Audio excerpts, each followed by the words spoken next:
इस पूरे अधिक मास इस तरह से कर दें दीपदान, कई गुना फलों की प्राप्ति होगी।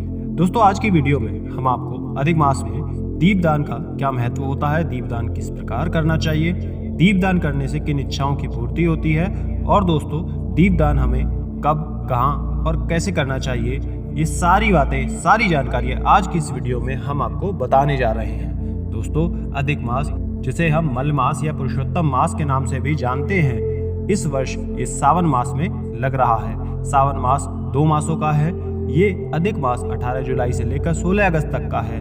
तो यदि आप इस दौरान अधिक मास में यदि दीपदान करते हैं तो उसका महत्व क्या है, आइए जानते हैं। लेकिन उससे पहले छोटी सी रिक्वेस्ट, अगर रोज सनातन धर्म से जुड़ी ऐसी जानकारियां पाना चाहते हैं तो चैनल को सब्सक्राइब कर लीजिए, वीडियो को लाइक और शेयर करना ना भूलें। तो दोस्तों, अधिक मास में दीप दान करने से 5 प्रकार के जो पाप होते हैं उससे आपको मुक्ति मिल जाती है। यदि आप अधिक मास में दीप दान करते हैं तो आप किसी भी तीर्थ स्थल पर जब ये दान करते हैं तो उससे कई ज्यादा गुना फलों की प्राप्ति हो जाती है। अधिक मास में दीप दान करने से धन दाने की बरकत होती है, ऐश्वर्य की प्राप्ति होती है, संतान की प्राप्ति होती है। तो पुत्र पौत्र की अगर इच्छा है तो दीप दान जरूर करिए। इस मास में किए गए दीप दान से विवाह में आ रही देरी से भी आपको मुक्ति मिल रही है। आपकी शादी विवाह में जो भी अड़चन बाधा आती है वो सब बिल्कुल दूर हो जाती है। इसलिए अधिक मास में दीपदान जरूर करना चाहिए। अब जो शिक्षा के क्षेत्र में है, पढ़ाई क्षेत्र में है, उसमें आगे बढ़ रहे हैं तो उनके क्षेत्र में आ रही अगर कोई परेशानी है वो भी अधिक मास में दीपदान करने से दूर हो जाती है। जो लोग मोक्ष प्राप्ति की इच्छा रखते हैं, अधिक मास में दीपदान करने से उन्हें मोक्ष की प्राप्ति भी होती है। दोस्तों, जो लोग अधिक मास में दीपदान करते हैं, 11 दिन, 21 दिन या पूरे मास आप दीपदान करते हैं, या फिर जो लोग अखंड ज्योत का दीप जलाते हैं, उसका दान करते हैं, तो उसके बदले प्राप्त पुण्य की कोई कल्पना ही नहीं की जा सकती। इतना ज्यादा पुण्य फल आपको प्राप्त होता है। तो दोस्तों, आपको भी अधिक मास में दीपदान तो जरूर करना चाहिए। अब प्रश्न ये है, अधिक मास में दीपदान कहाँ कहाँ करना चाहिए?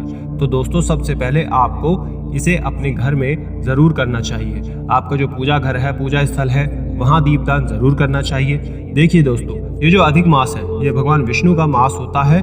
ये मास मर्यादा पुरुषोत्तम को समर्पित किया जाता है और इस मास यदि आप अपने घर के पूजा घर में इनके समक्ष दीपदान करते हैं तो आपको कई सारे पुण्य फलों की प्राप्ति होती है।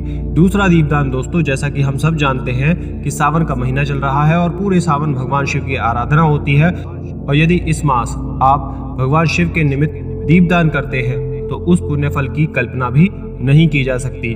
भगवान विष्णु, भगवान राम, भगवान श्री कृष्ण के अलावा अधिक मास में आपको भगवान शिव के किसी भी मंदिर में जाकर के दीपदान जरूर करना चाहिए। भगवान शिव के सम्मुख एक दीपक आपको जरूर जलाना चाहिए। यदि आप चाहते हैं माता लक्ष्मी की कृपा आप पर बनी रहे, उनका वास आपके घर में हमेशा बना रहे, बरकत हो, सुख समृद्धि की प्राप्ति हो, तो पूरे अधिक मास आपको अपने घर या फिर किसी भी देवी लक्ष्मी के मंदिर में जाकर दीपदान जरूर करना चाहिए। माता लक्ष्मी के साथ आपको इस अधिक मास नियम से माता तुलसी के सम्मुख भी दीपदान जरूर करना चाहिए। माता तुलसी भगवान श्री हरि विष्णु की अत्यंत प्रिय है और यदि तुलसी मैया आपसे प्रसन्न होती है तो आपके जीवन में सुख सौभाग्य की कभी कोई कमी हो ही नहीं सकती। तो आप इस पूरे अधिक मास मां तुलसी के समक्ष दीपदान जरूर करें। ये आपके जीवन में सुख समृद्धि लेकर आता है। अधिक मास में आपको किसी भी पवित्र तीर्थ स्थल पर भी दीपदान जरूर करना चाहिए। यदि आप किसी ऐसी जगह पर जा रहे हैं तो दीपदान जरूर करके आए। यदि आप अधिक मास में किसी भी पवित्र नदी के पास दीपदान करते हैं तो इसका भी बहुत ज्यादा महत्व होता है, पुण्य फल की आपको प्राप्ति होती है। इसके अलावा दोस्तों, अधिक मास में आप सभी देव वृक्षों, खास करके यदि आप पीपल के वृक्ष के नीचे दीपदान करते हैं तो इसका बहुत ज्यादा पुण्य फल प्राप्त होता है। यदि आपके घर के आसपास या फिर घर में ही बेलपत्र का पेड़ है तो इसके नीचे किया गया दीपदान बहुत ज्यादा पुण्य फल की प्राप्ति आपको करवाता है। तो इस प्रकार से अधिक मास में इन जगहों पर दीपदान अवश्य करना चाहिए। अब बात करते हैं अधिक मास में दीपदान करने की विधि क्या होती है उसके बारे में। यदि आप एक दीपक दान करते हैं तो आप मिट्टी का दीपक ले सकते हैं या आप आटे का दीपक तैयार करके उसका भी दीपदान कर सकते हैं। यदि आप घर के मंदिर में दीपदान कर रहे हैं तो आप किसी भी धातु या फिर दीपक, खास करके पीतल का दीपक आपको घर के मंदिर में दान करना चाहिए। दीपदान की जो बाती होती है वो शुद्ध बाती होनी चाहिए। जो झुरी है वो बहुत शुद्ध होनी चाहिए। भगवान शिव के निमित्त पराश किए गए अगर रुई मिलती है तो ये बहुत उत्तम माना जाता है।